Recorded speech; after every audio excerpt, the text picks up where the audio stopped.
Hey guys, welcome back to Filter Coffee Football. Silly season is over, at least in the UK. Some other transfer markets are still open, but Premier League clubs have pretty much done business for now, except outgoings.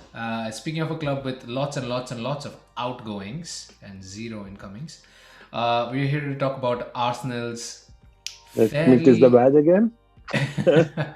fairly underwhelming transfer window. We had, let's get the incomings out of the way real quick.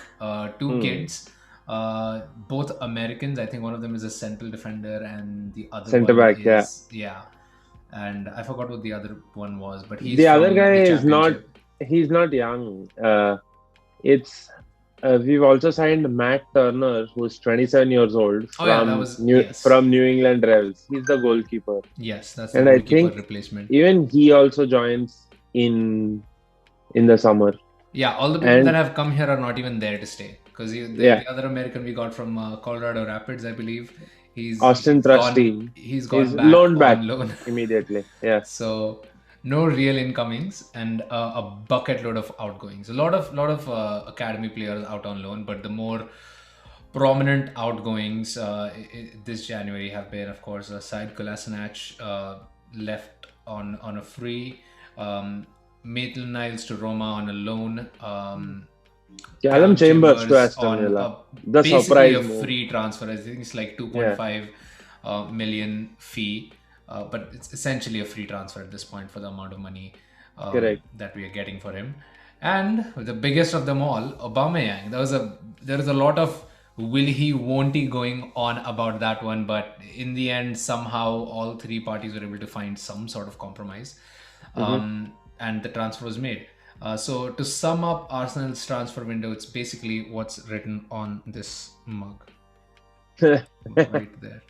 uh, So Karthik, why I don't do you? have, yeah. Yeah, I, please go I ahead. mean, I wanted to say I do have like a little bit of a contrasting opinion here somewhere because I Spicy. understand, yeah, I understand the fact that we did not sign immediate replacements or immediate reinforcement. Signing a center forward was going to be very difficult in this market, and we chased a specific target with the hopes that we will convert. But Mhm. eventually, him and his agent decided not to maybe be over ambitious and just stick to their own reality. I mean, And who would say no to Juventus, right? So yeah, you in the can end, say it's no to still a Juventus because half of the times they're getting caught in scams. I mean, they're still dealing with some or the other sort of fraud. yeah. It is. There was a rumor that they were going to be demoted Yeah, again. I mean, it's definitely a safer transfer for him. It's a league that he knows. true. It's a league that he's done well in over the past season and a half. So definitely a more comfortable move for him. Um, what I am, my issues, I'm actually happy with our outgoings, and I wasn't one of the few who thought that we absolutely needed a striker coming in. Most of our Same goals here. haven't even come from a centre forward position this season. Between Lacazette and Nketiah, Arsenal have scored 3 goals. The bulk of our goals have Yeah. come from that attacking midfield sort of Saka, Martinelli, Odegaard, and Emil Smith Rowe, Emil all of Smith whom we Rowe. have. Exactly. Yeah. So that's been our source of goals anyway. So the whole argument that, oh, we don't have a real striker up front, well, we haven't really relied on a real striker up front all season.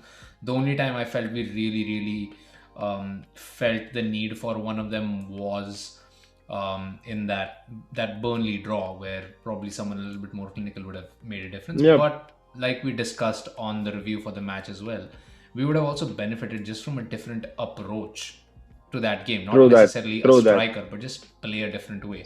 So Exactly. I'm not super concerned the fact that we didn't sign a striker. My issues come from the players that we did let go, though. I mean, Kolasinac, yeah, definitely go over. Callum Chambers, I was a little upset that we let go of him, especially since the last couple of weeks he's actually been really important to the squad. Really pitched in with some good performances as well. Um, and Maitland Niles, I know you don't like him, or rather, you don't like his demeanor, his attitude, but I'm fine with it. I guess he's the typical. teenager turned adult who's figuring out ways of his life and has his own rebel streak going on, or needs proper guidance, needs more of some senior heads talking to him.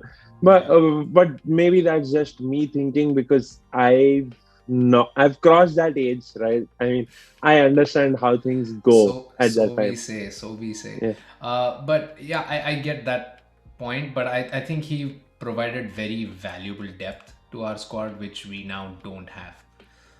That is my only issue with that move. I think well and good. I think we were trying to sell him, but Roma wasn't trying to really go for a purchase on that.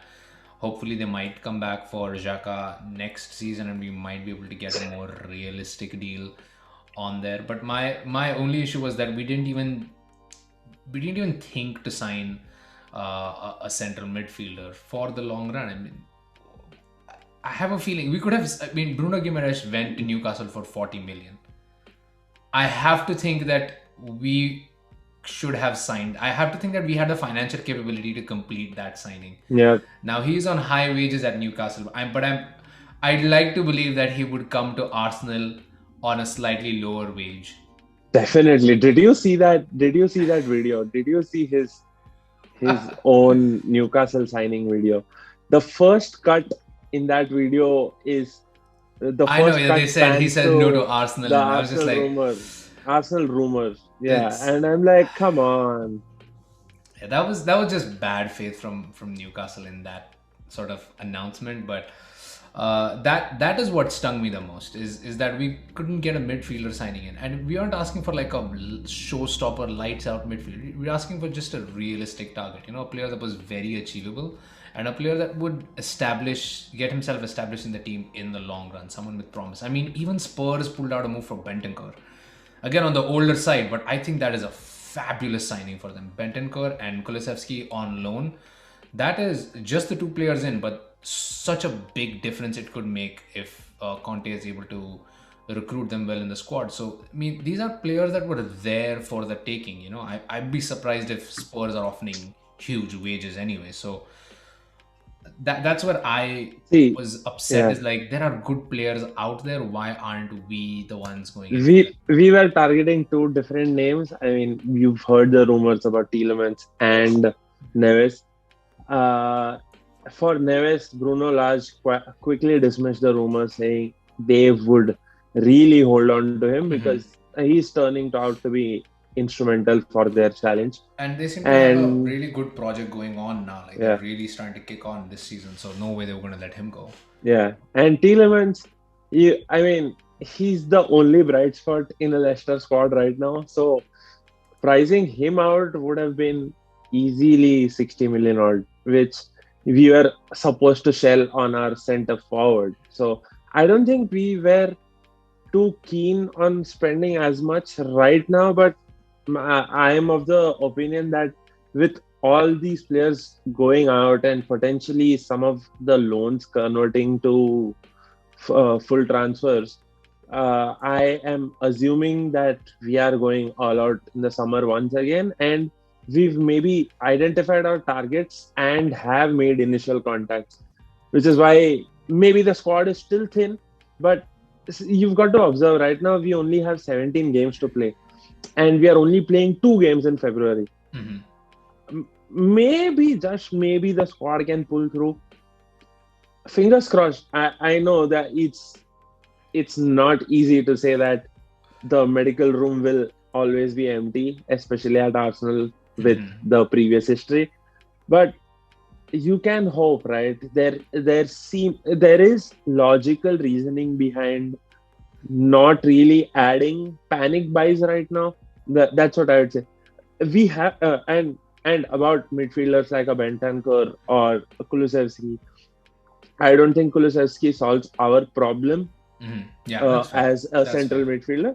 And Bentancur and Arthur, both whom we were linked with, were not really the type of roles that we wanted, because we want someone to partner Thomas or maybe sit even more deeper than Thomas.